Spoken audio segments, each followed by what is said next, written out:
Main মন্দিরটা এটা হচ্ছে শিবের মহাকালের যে শিব মন্দির সেটা তোমরা দেখতে পাচ্ছ। উপরে লেখা আছে যে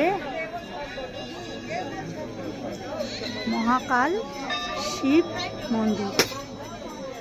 এই মন্দিরে এখন পুজো দিয়ে দেবো। চলো তাহলে, আমার হাজবেন্ড দাঁড়িয়ে আছে ওখানে, চলো দিয়ে দিই পুজোটা। অনেক রকমের শিবের মন্দির আছে, নামগুলো লেখা আছে এক একটা নাম থেকে, দেখতে পাচ্ছ তোমরা। সেই নাগেশ্বর থেকে গ্রীষ্মবর থেকে সমস্ত শিব মন্দির। এখানে অনেক রকমের শিবের যে রূপ ছিল এক এক জায়গায় এক এক রকমের। এটা হচ্ছে কেদারনাথ, দেখতে পাচ্ছ। এরকম অনেক মন্দির পরপর শিবের যে রূপ নিয়েছিল সেটা আছে। আর এটা তো বৌদ্ধদের একবারে দেখতে পাচ্ছ তোমরা। এটা ঘোরালে ওরা বলে নাকি মনস্কামনা সব রকম। আমি একটু ঘুরিয়ে দিলাম সবটাই। এই দেখতে পাচ্ছ মন্দিরগুলো এখানে ছিল।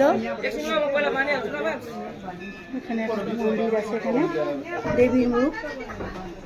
আর শিব আর দুর্গার মন্দির। এটা মন্দির হচ্ছে শিব দুর্গা। এখানে মনস্কামনা যারা মানস্থ করে গিফট বেঁধে যায়। আর এই যে দেখছো ফ্ল্যাগ, শান্তির ফ্ল্যাগ, যেটা সব জায়গাতেই এদের এখানে বাঁধা থাকে। যে আমার ছেলে। আর এই মন্দির হচ্ছে মেনলি শিব আর দুর্গা, শিব দুর্গার মন্দির দেখতে পাচ্ছ তোমরা। এটা হচ্ছে মহাকালী মন্দির, পুজো করছে এখানে মহাকালী মন্দির, উপরে লেখাই আছে। চলো দেখতে থাকো তাহলে, এখন আমরা পুজো দিয়ে দিই।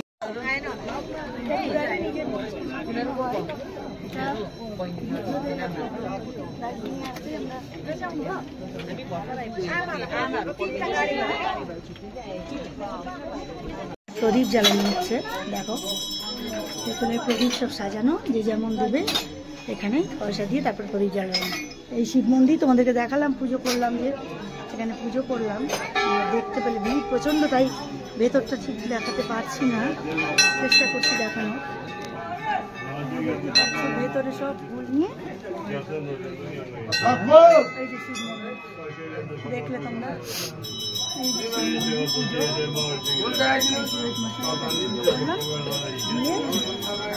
এখানে প্রদীপ জ্বালাচ্ছি 20 টাকার।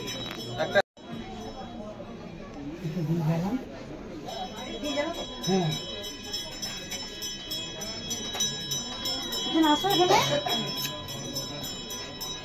এখানে আসো, হাতে ধর ধর।